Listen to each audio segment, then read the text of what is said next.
don't mind if I do.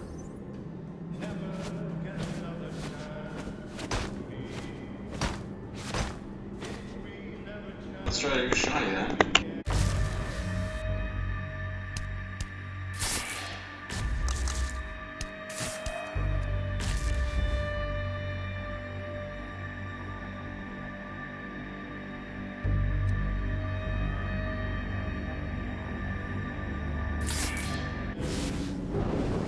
I raided a Centerpol office and found information on where the President is being kept.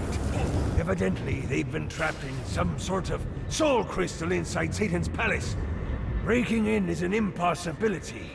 Your best bet to save them is to continue to try to draw Satan out of his palace.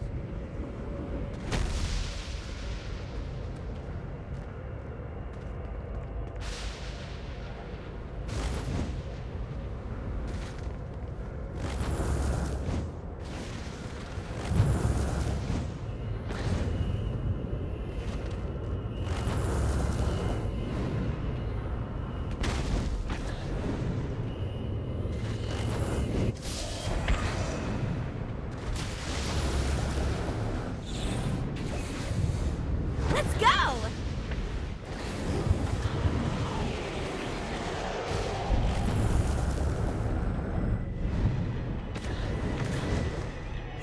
Fuck.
Let's see what these things can do.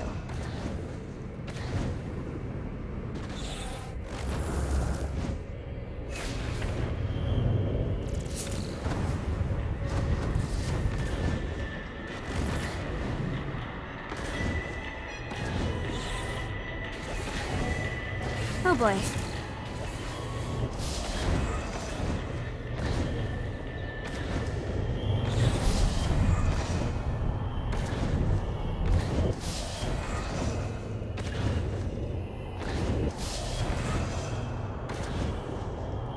How many of these are there?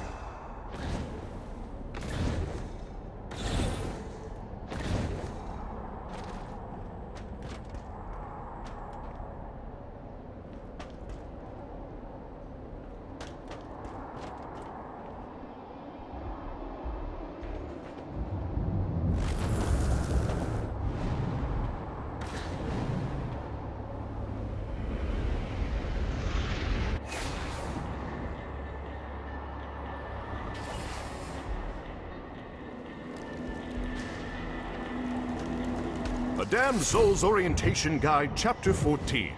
The Ultor Corporation. Dane Vogel is an example for what the best of you can become. A businessman who serves as my thrall. This mega-corporation exists at my leisure, and assuming it continues to serve my interests, I will allow it to persist. If I want to open... I got word from Blackbeard that every island has a treasure chest hidden on it. What's in the chest? I don't know. I'm not a fucking pirate. What I do know is that if you want to get that thing open, you have to find 3 corresponding glyphs. Look on the bright side. Nothing's trying to kill you.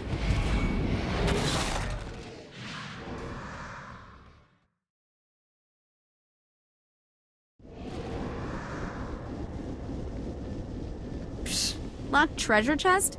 That won't last long.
My lawyer, Legal Lee, figured out a way to get some gold-level clients a fast track out of hell.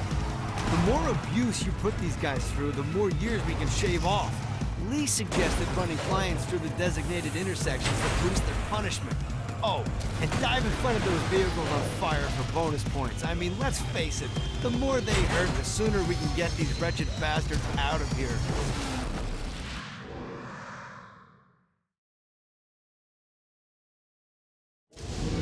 While his wife Laura was admitted into heaven, the Heavenly Father was less forgiving of poor Tobias, whose shirtless antics as a crazed drug dealer firmly earned him a place inside the Great Inferno.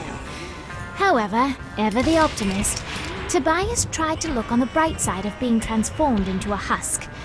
After all, while the removal of his signature dreadlocks was a disappointment, he was finally free from having to wear pants ever again.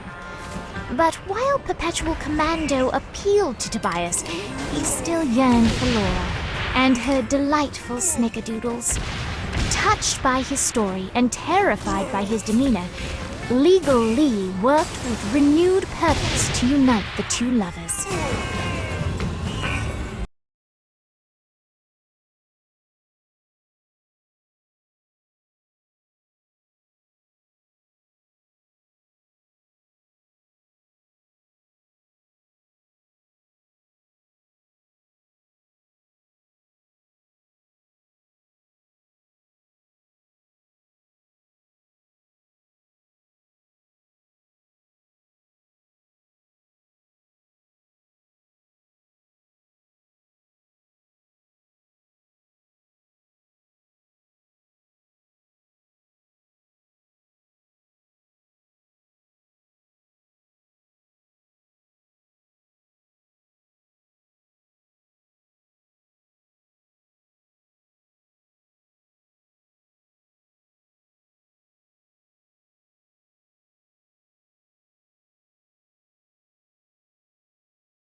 Quite the contraption. Maybe we should look around.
How many of these are there?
Just what I needed.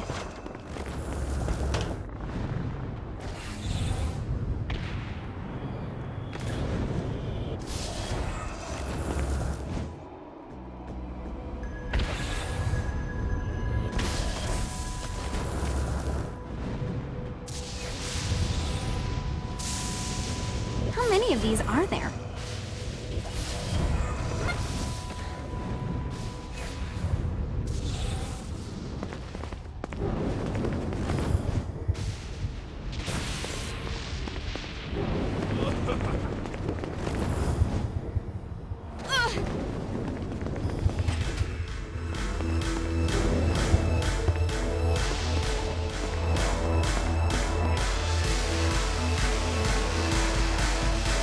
Shakespeare. Right. William Shakespeare, humanity's greatest playwright, and hell's most diabolical purveyor of entertainment, looks on as a brave mortal on an Orphean quest enters. The bard's interest is piqued, and he looks to test his visitor's mettle.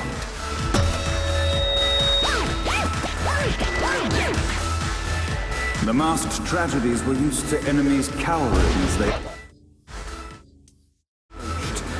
But soon they realized that they faced a foe with courage and nobility, traits uncommon in the fires of perdition.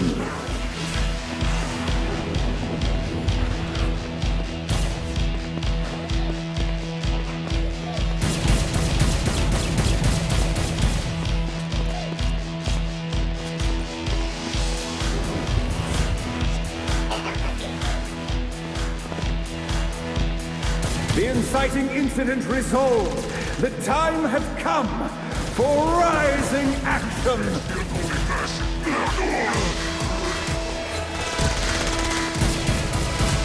The battle raged on below, and as bullets and blood flew, the bard arched a curious eyebrow. Could this mortal be the exact thing that Shakespeare needed?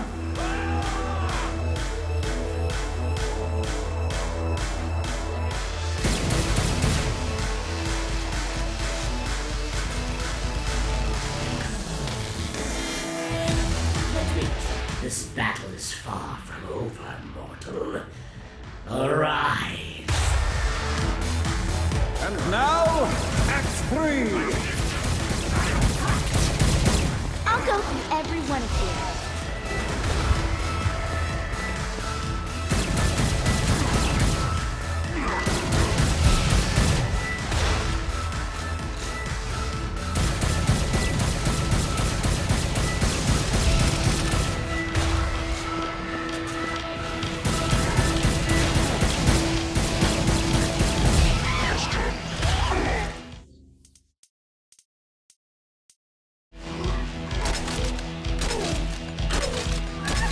The conflict resolved. Shakespeare eagerly awaited meeting the champion that dispatched so many of his men. Undoubtedly, they were here for the bard's aid. And while happy endings were not a thing found in hell, Shakespeare always had a soft spot for comedies. In the land of the living, William Shakespeare is regarded as one of the most prolific playwrights of all time. However, to the denizens of hell, the bard is seen in a far different light. After selling his soul for fame and adoration, Shakespeare served in hell as Satan's spy master general. In doing his duty, Shakespeare would punish the souls he was investigating by forcing them to perform in grotesque passion plays for Satan's amusement. But in a Twelfth Night-esque twist, Shakespeare found himself living a double life. While he projected an image of cruelty, his heart was as soft as Jezebel's. In secret, he would tutor her on the classics and act out the works of his mortal days. When Satan found out, he cast Shakespeare out of the palace, believing that the poet would be tormented by the populace of hell, far out of Jezebel's sight. But Satan had not counted on the bard's cunning. Embracing his persona of master torturer, Shakespeare and his followers, the tragedies, took root in the entertainment district, biding their time for revenge.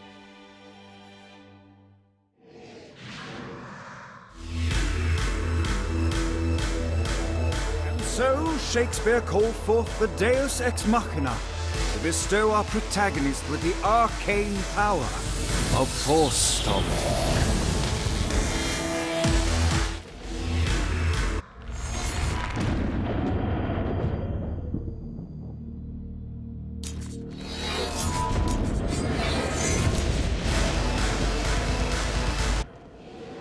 Lights up.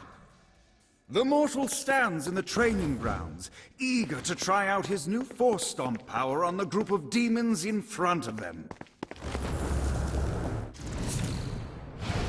Act 1, Scene 2, in which our protagonist kills more. Act 2, in which our protagonist is greeted by foul imps.